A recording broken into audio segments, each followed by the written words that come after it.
Hello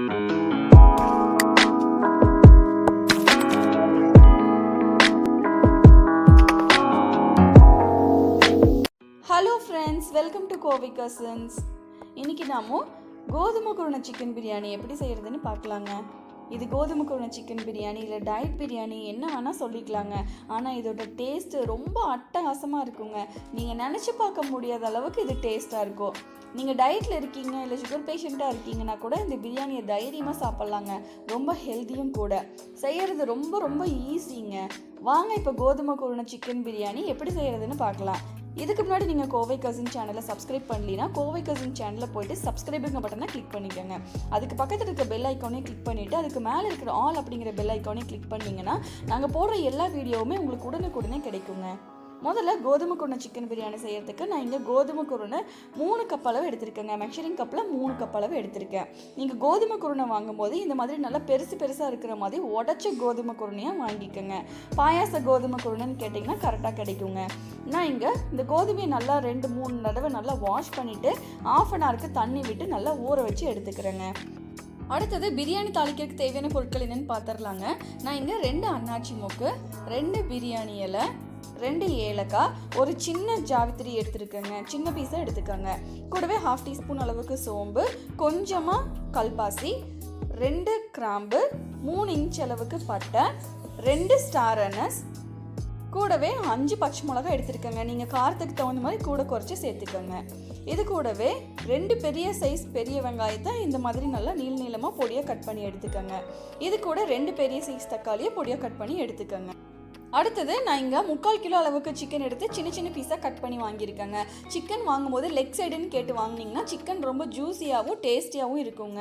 3 cup அளவு கோதுமை குருணைக்கு 3/4 kilo chicken கரெக்டாக இருக்குங்க. இது கூடவே நான் இங்கே கொஞ்சமாக கொத்தமல்லி இலையும் கொஞ்சமாக புதினா இலையும் பொடியாக கட் பண்ணி எடுத்துருக்கேங்க.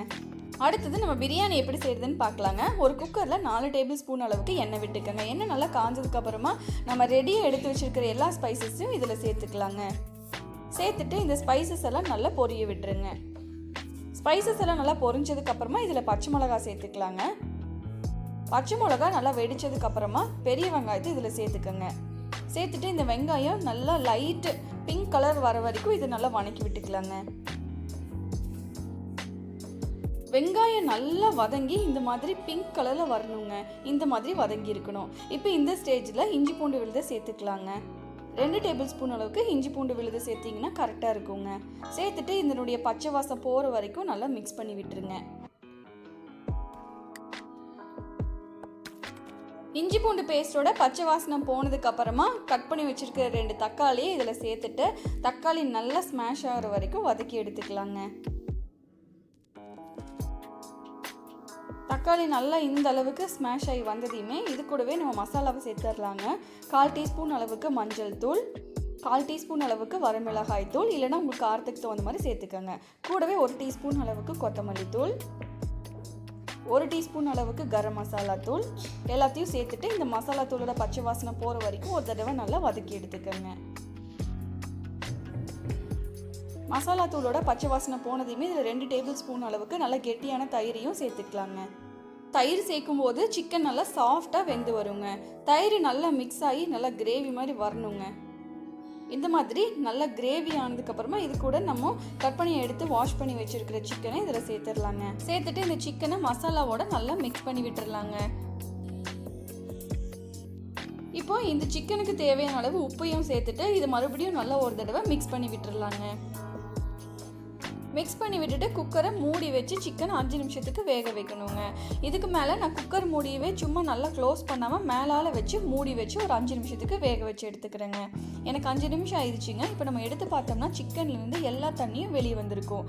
இந்த மாதிரி இருக்குங்க. இப்போ சிக்கன் வேகிறதுக்காக இது கூடவே 1 கப் அளவுக்கு தண்ணியும் சேர்த்துட்டு மறுபடியும் குக்கரை மூடி வச்சு ஒரு 5 நிமிஷத்துக்கு இதை நல்லா வேக வச்சுக்கலாம். இப்போது இது நல்லா மிக்ஸ் பண்ணி விட்டுட்டு குக்கரை மூடி வச்சுக்கலாங்க. குக்கர் மூடும் போது நீங்கள் குக்கரை நல்லா மூடணுங்கிற அவசியம் இல்லைங்க. சும்மா மேலால் மூடி போட்டு வச்சிங்கனாலே போதுங்க. இல்லை நீங்கள் ஏதோ ஒரு தட்டம் வச்சு மூடி வச்சிங்கன்னா கூட போதும். நான் இங்கே குக்கரை வந்து நல்லா க்ளோஸ் பண்ணலிங்க, சும்மா தான் மூடி வச்சுருக்கேன். எனக்கு இங்கே மறுபடியும் ஒரு 5 நிமிஷம் ஆயிடுச்சுங்க. நம்ம இப்போ குக்கர் ஓப்பன் பண்ணி பார்த்தோம்னா சிக்கன் வந்து 3/4 வேக்காடுக்கு வெந்திருக்கணுங்க. ஏன்னா நம்ம திருப்பியும் வந்து கோதுமை குருணை போட்டு 3 விசில் விடுவோம். அப்போ வந்து சிக்கன் முழுசாக வேகுங்க. நீங்கள் முன்னாடியே ஃபுல்லாக வேக வச்சிட்டிங்கன்னா ஓவர் குக் ஆகிறதுக்கு சான்சஸ் இருக்குது. அதனால் சிக்கனை 3/4 வேக்காடுக்கு வேக வச்சு எடுத்திங்கன்னா கரெக்டாக இருக்குங்க. இப்போ இந்த ஸ்டேஜில் நம்ம பிரியாணிக்கு தண்ணி சேர்க்கணுங்க. ஏற்கனவே இந்த கிரேவியில் பார்த்தீங்கன்னா கிட்டத்தட்ட 2.5 கப் அளவு தண்ணி இருக்குதுங்க.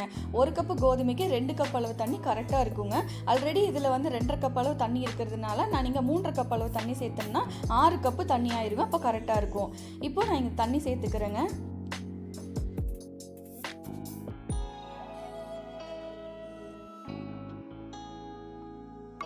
தண்ணி சேர்த்ததுக்கு அப்புறமா இந்த பிரியாணிக்கு தேவையான அளவு உப்பு சேர்க்கணுங்க. உப்பு சேர்க்கும் போது கவனமாக சேர்த்துக்கோங்க. ஏன்னா சிக்கன் வேகிறதுக்கு நம்ம ஏற்கனவே உப்பு சேர்த்துருக்கோம். இது கூடவே பொடியாக கட் பண்ணி வச்சிருக்கிற கொத்தமல்லி புதினாவை சேர்த்துருங்க. சேர்த்துட்டு இதை நல்லா ஒரு தடவை மிக்ஸ் பண்ணி விட்டு கேஸ் ஸ்டவ்வை ஹை ஃப்ளேமில் வச்சுட்டு இந்த தண்ணி நல்லா கொதிக்க வைக்கணுங்க.